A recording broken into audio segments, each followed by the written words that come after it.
Good morning, guys, and welcome back to it. The Now Morning Show Thursday edition means that we are in Tobago, and this morning in our spotlight, we shine a light on the role of fathers in a child's well-being.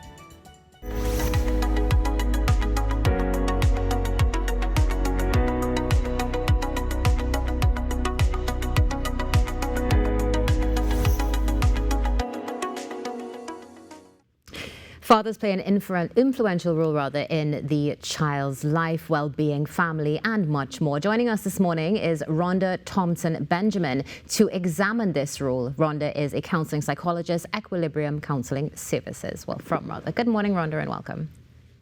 Good morning to you and all our viewers and listeners this morning. And thank you for joining us. It's a pleasure to have you. I know, of course, we've all been experiencing some pretty rough weather, so we're grateful to have such a good connection and to have such a great conversation. One of the things that we need to start with, we always hear about, men being leaders, fathers being the head of the family. But from a psychological perspective, why is a father's presence important in a child's development?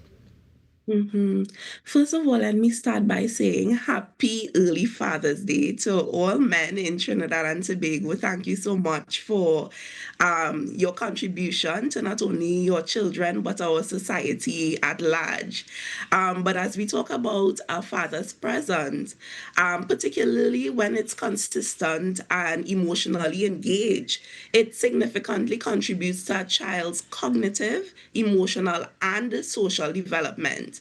Psychologically, fathers often represent safety, structure, and support. So their involvement is usually associated with secure attachment styles. So children are better able to form relationships. According to research, healthier relationships, they have a higher self-esteem, better academic performance, and also improved emotional regulation. So father also model gender roles, problem solving skills, and social behavior. So they play a critical role as it pertains to their child's development. Rhonda, there are some people who will hear that and will definitely want to rebuff it. As times have changed, we see, a woman can do anything that a man can do. You spoke about secure attachment, emotional and safety, security also. Do we have perhaps any scientific evidence or just from precedent, something to demonstrate that, yes, this is something that is done differently by a man and that's why it's needed? Yes, there are a number of research. You could do a simple Google search in terms of the role of a father and the effects of involved fathers on children. Now, we are not saying that it's unlikely for a child to grow up maybe in a single parent home or so and not develop. We are not saying that, but we are saying that the risk of a child developing holistically would increase when there is fatherhood involvement, when fathers are physically, emotionally involved in that child's life. So from time to time, even as I counsel children and so, whose fathers are not present, we see some of these typical behaviors, behavioral issues, academic challenges. And, when we work with fathers to get them involved in their child's life, we see significant changes in that child's behavior. Now, as you mentioned, significant changes, we also would then quantify that into short-term and long-term effects. Can you break those down for us and what we need to pay keen attention to or maybe even look out for? Okay, so as I mentioned before, children who have emotionally involved fathers. Now, a father could be present and still not be emotionally involved. So, when we speak about emotional involvement, it means engaging, understanding how your child is feeling, understanding challenges, and providing support for your child. So, some of the long term and even short term effects would be that children are able to develop strong social skills. They are even more resilient, and they are even more emotionally intelligent. They are also less likely to engage in high-risk behaviors in adolescence. The big conversation that we are having now is reducing violence in our schools.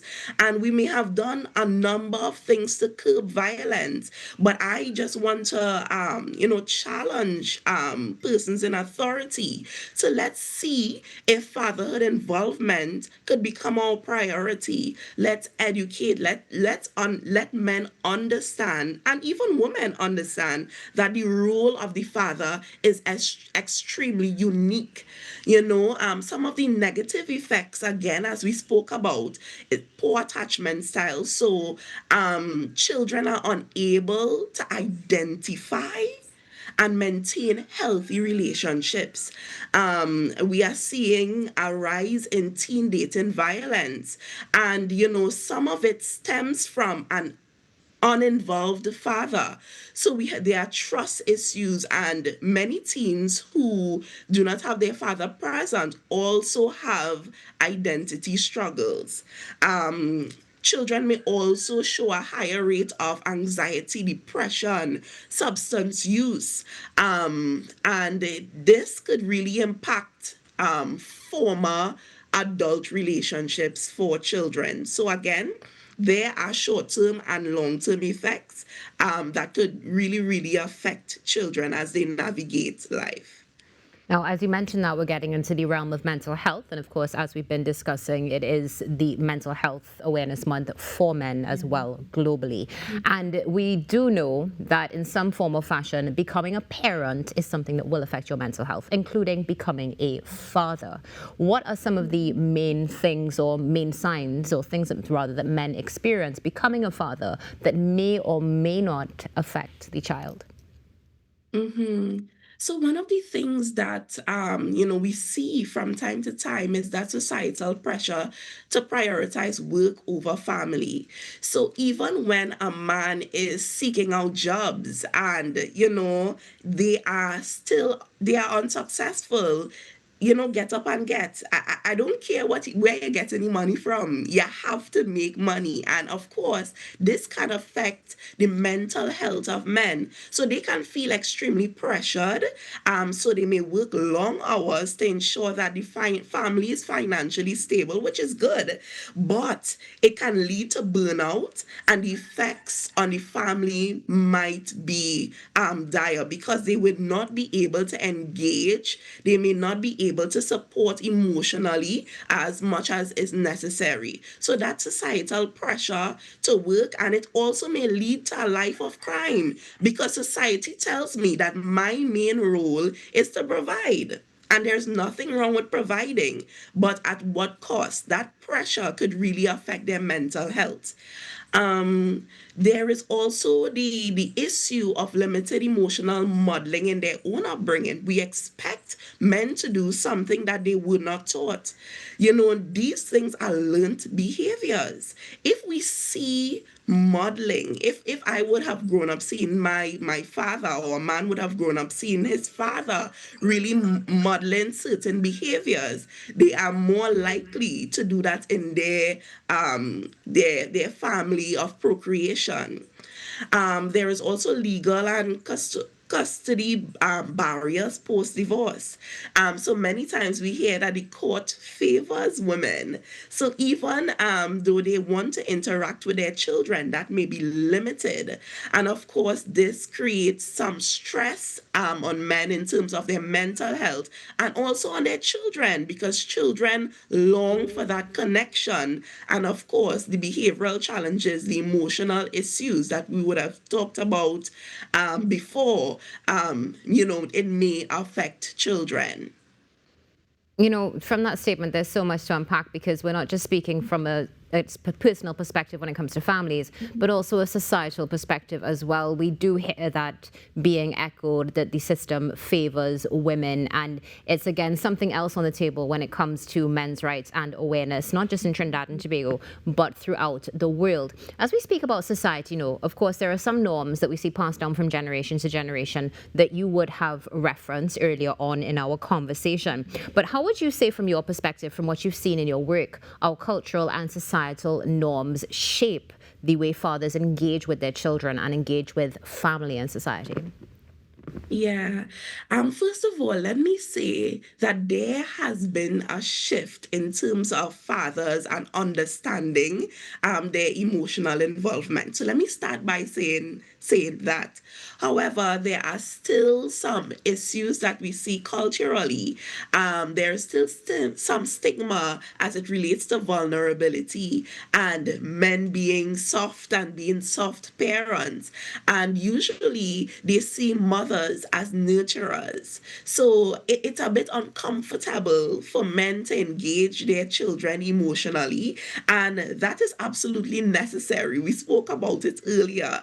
So society viewing men as harsh and providers only really limits men in terms of how much they give, and that awareness could really encourage men to seek different ways of engaging with their children. Those norms around masculinity could really discourage fathers from expressing affection and seeking parental support. So this calls for society, not just men, everyone, institutions, organizations, to change the way we see fathers, and also encourage men in terms of you going to the health center. I'm not just talking to the mother alone. The man is not a secondary parent. They are primary parents as well. So how we engage men matters in our society. And then we could continue seeing that shift. And eventually we hope, that men become more emotionally involved with their children. So for those men who are interested in becoming more emotionally involved and don't know where to start, what advice would you have for them, Rhonda? I would say that you should start small. Consistency matters. Daily presence, just curiosity about your child's feelings, that will build trust. Take some time to really reflect on your upbringing and how that would have impacted your own current approach as a father. Engage in play routines. Children love play, especially younger children. Sometimes it may feel as though, ooh, this is a very uncomfortable place for me to do, thing for me to do. But just engage in play. And, it doesn't require as much emotional depth, but it's important for children. They build that emotional bond with you. Seek community.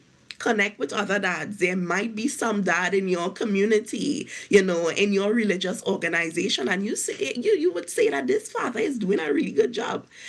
Ask for tips, befriend that person, seek mentors. I would always advocate for, seeking therapy to work through your issues so that you could gain the tools to better navigate that parent-child relationship. And lastly, I would say prioritize presence over perfection. Children benefit from real connection, not flawless parenting. You don't have to be perfect men. You just have to be present, and you have to understand your role. So prioritize presence over perfection. Rhonda, from what you've seen in your interactions throughout your career, what are some misconceptions that we need to reframe our minds towards moving forward so that we can support men? Yeah. I mentioned one before, that fathers are secondary or less important than mothers in child development. That men are inherently less nurturing. Again, we are talking about learned behaviors. If that is something that we see, we are going to expect men to be less nurturing, and they will believe that about themselves. Father involvement is only about financial support or discipline.